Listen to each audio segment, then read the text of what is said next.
Nkwaniriza nnyo gwe munnange akyagyekuumiddeko ensi Buganda anti munnange ensi Buganda kuno kweko ffe Kabanda Musoke ow'ennabalanga Bukoba Kyaggwe akaala amatendo nze nkubuuzaako nateera olunaku olwaleero kansuubire nti munnange oli bulungi munnange nno olunaku olwaleero nzikiriza nkutuuseeko bino nabyo bimanye anti munnange tuli mu nsi Buganda mwe twegiriisiza ate era ebikwata ku Buganda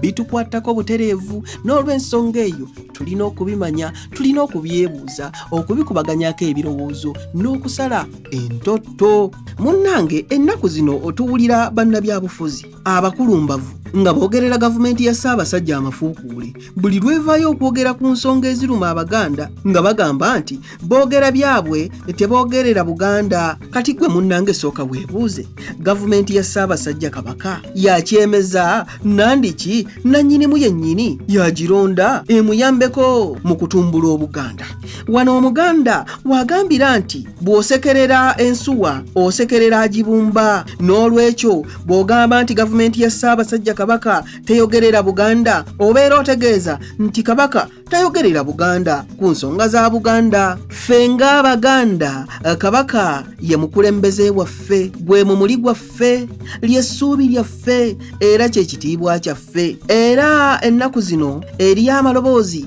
agajerega gavumenti ya Ssaabasajja Kabaka nti Ssemateeka wa Buganda atagimanyi nze ku lwange nno ekyo tekimbobbya mutwe kuba Bungereza y'emu ku nsi esinga amaanyi mu nsi yonna terina ssemateeka muwandiike era ekifo ky'obwakabaka obwo ne baminisita bonna biddukanyizibwa ku buwangwa Nnono na byafaayo bya Bungereza. Ssemateeka wa Uganda wa 1995 yakolebwa ng'endagaano abantu ba Uganda gye baakola nga baagala ensi ya Uganda eddukanyizibwe bw'etyo songa era ssemateeka y'omu yaweddemba abantu ab'amawanga ag'enjawulo okwegazaanyiza mu by'obuwangwa byago mu ggwanga lyabo ffe Buganda tulina kabaka atufuga yekka nsi ye agifuga ng'ayitira mu katikkiro we olukiiko abakungu be kati be baminisita abaami bano b'amasaza ab'amagombolola ab'emiruka n'abatongole be abafuga ebyalo mu lulimi lw'amateeka waliwo kye bayita embeera eya de jure de facto bwe tutaganyula ssemateeka kye bayita de jure gavumenti ya Kabaka oba olyawo tegimanyi mu busimbaalaala kyokka kyo ekikakafu era ekirabwa na buli omu ekyo kye bayita de facto weeri nnyo ate nno tetandise kati yatandika dda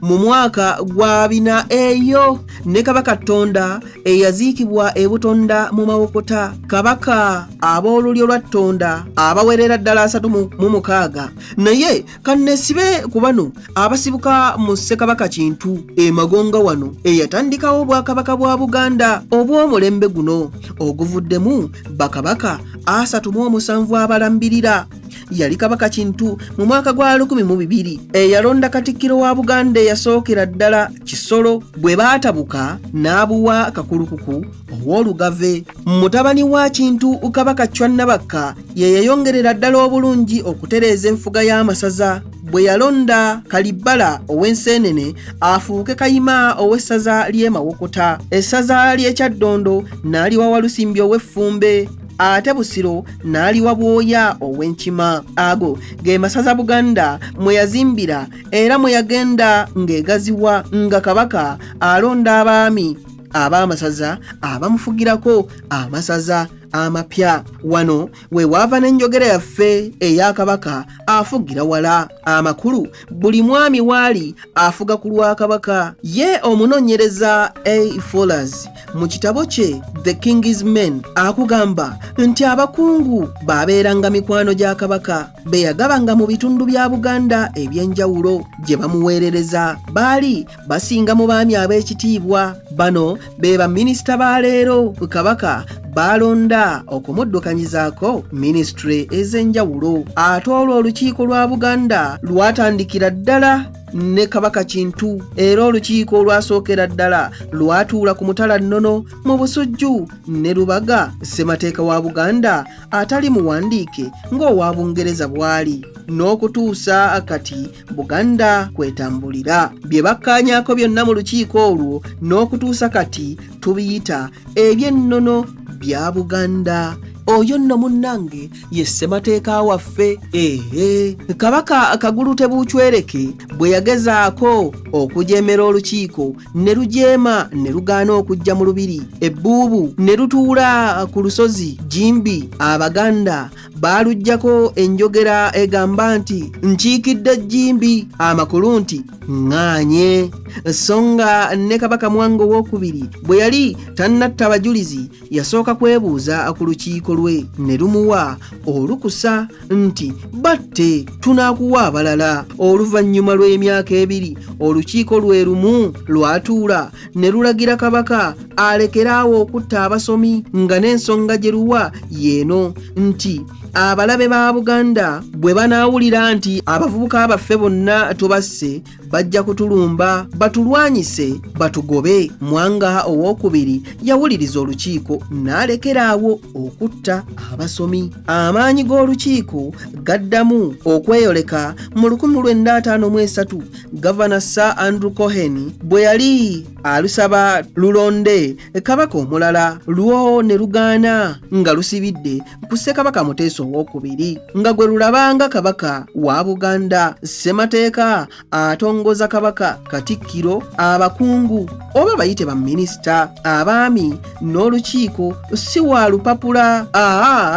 Nkiddamu si wa ku lupapula lwa 1995 olukyukakyuka enkya n'eggulo. Yawandiikibwa mu mitima gy'Abaganda gino emyaka 88 beddu. Owulidde munnange? N'olwekyo Katikkiro, baminisita, abaami aba buli mutendera n'olukiiko lwa Buganda, ebiteeso ebitasoose kati bye baba boogera mu butongole ku nsonga za Buganda baba boogerera Kabaka n'Abaganda ffenna okuba tuzze tutambulira wamu okuviira ddala ku Kabaka Kintu n'okutuusa kati. Kakati nno munnange abaddeyo ne bagamba abo teboogerera Buganda ng'ate Baganda, ng'ate abakulembeze beebo abalondebwamu okusukkuluma ku ffe abantu aba bulijjo batutegeerere, batuteeseze, batuluŋŋamye, batukulembere. Gwe munnanga mpuliriza, tokkiriza kulaba ng'omuntu ayisa mu bantu baffe amaaso ate naawe n'ogattirizaako. Omanye ensangi zino ebintu byakyuka. Omuntu bw'awulira ekigambo tasooka na kunoonyereza, tasooka kwefumiintiriza, tasooka kwebuuza, wabula okubuukira obubuukizi ekyo ekiba kizze. Abange ebyo kambikomye wano. Omanyi munnange bwe njogera ku Buganda mba saagala kuvaawo, naye munzikirize nzire Nabalanga Bukoma Kyaggwe. Tuddiŋŋana ate mu kitundu ekirala ng'ate nkuwa ebirala. Ayi Katonda kuuma Namulondo.